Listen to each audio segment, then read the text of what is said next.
What's going on, YouTuber? This your boy G coming back to you from the 432, and in this video I'd really like to rewind back to May 16th, 2002, the day Star Wars Episode 2 Attack of the Clones was first released in theaters. And now, 20 years later, I myself have watched it for the very first time. And folks, I just want to say, so much happened within the storyline. This was definitely a good build-up movie to Star Wars Clone Wars, which I will be watching before I even watch Star Wars Episode 3 Revenge of the Sith. That's just my idea right now. I'm going to do my best to develop a schedule to watch Star Wars The Clone Wars, because remember, I'm on a journey to watching the entire Star Wars series, everybody. So make sure y'all turn on every single notification so you do not miss this process. And as of right now, I'm only on Episode 2, Attack of the Clones. I did a review video for Episode 1 that damn near killed me, because trying to review a 2-hour movie sucked the life out of me, everybody. However, I did learn a lot. For example, learning how to say Planet Tatooine correctly, because my idiot self was calling it Tatooine the entire time in Episode 1's review.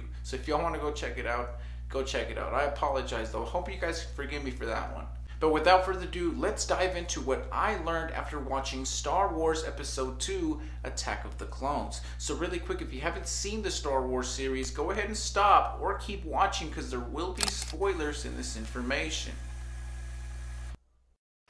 So this movie is set 10 years after Star Wars Episode 1, The Phantom Menace, where right off the bat we see an assassination attempt go down onto the Queen of Naboo, Padme Amidala, which absolutely freaked her out and demanded to know who was responsible for this. But for the meantime, she was required more protection, where Senator Palpatine suggested an old friend of hers, Obi-Wan Kenobi, who is still master and mentor to his young and much taller Anakin Skywalker. And to be honest, I was not liking the now much older, much ignorant Anakin Skywalker. He was so blinded by his love over Padme that it even caused him to be disobedient for a second.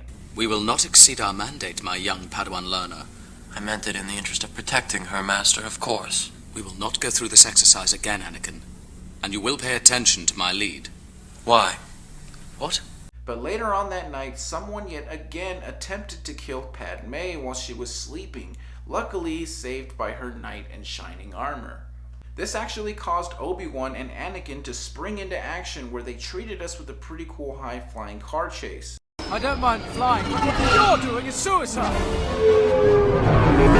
Once again, I still can't even begin to imagine how crazy this must have been for the fans who grew up watching the original trilogy, because for one, we are seeing a young Master Obi-Wan Kenobi, and two, we are seeing a young teenage version of Anakin Skywalker, aka Darth Vader. And to be honest, this movie did an amazing job showing us how Anakin becomes not Anakin.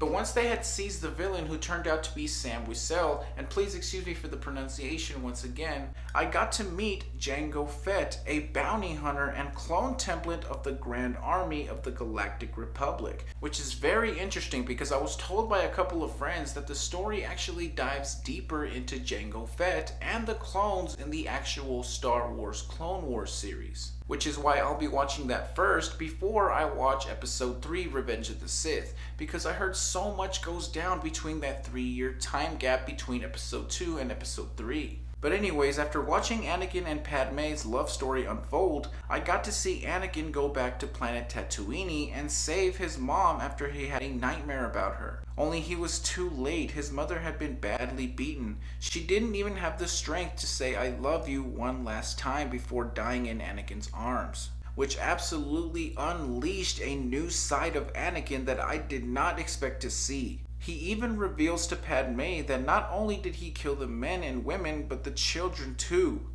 I killed them. I killed them all.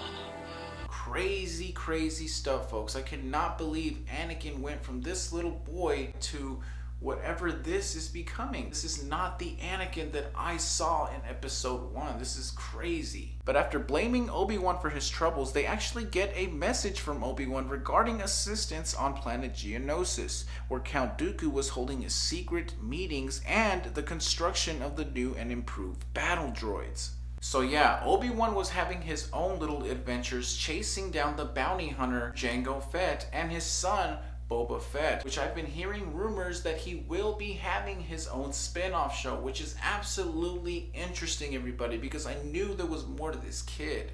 All of Obi-Wan's troubles ended up getting him caught, but it also allowed him to discover that Count Dooku is fulfilling orders for his master Darth Sidious and the dark side, which had already influenced hundreds of other senates. So after Obi-Wan's message was received by Anakin, Padme, and the Jedi Republic, I got to see a series of action scenes. First was with Anakin and Padme before getting captured, the fight for survival in the Colosseum against whatever in the hell these alien monsters were, and the war between the Jedis and the battle droids, which had Yoda bring in the clones for some help, which was so awesome, everybody. Count Dooku tries to flee after he sees that the Jedi Council gained the upper hand, where it had Anakin and Obi-Wan chasing after him so that they can try to put an end to this war against the Republic.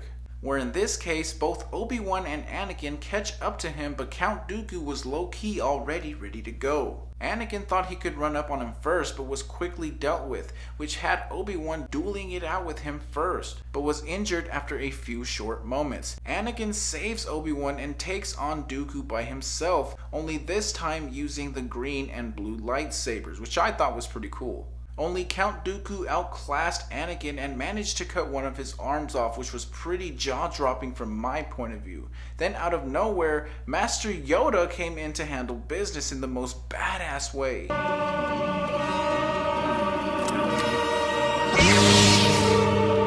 Yoda was putting in work, so much work that it took Dooku to try to kill the defenseless Jedis that Yoda couldn't resist saving. After a close call with Yoda and a couple of shots from Padme, Count Dooku was able to flee back to his master Darth Sidious. Whereas we head into the ending of the movie, we see Obi-Wan, Yoda, and Windu talking about what just went down and what Darth Sidious has brought forth to the galaxy as well as the Force. Where Yoda lets us know that what just happened is only just the beginning. Master Obi-Wan, not victory. The shroud of the dark side has fallen. Begun. The Clone War has. Where finally the movie closes off with Anakin Skywalker and Padme Amidala getting married at Barricino Lake Retreat on planet Naboo. Beautiful moment, folks. This was an amazing movie that exceeded my expectations once again. A lot happened within this episode that raised so many questions that will more than likely be answered as I watch Star Wars: The Clone Wars series. So be sure to turn on all notifications so you do not miss out on this process, everybody. But for the meantime, I really hope you enjoyed this video, and if you're new to this channel, you can hit like, share, and subscribe to stay tuned for the next video. Until then, peace, love, and hair grease, my friends. This your boy G. I'm out.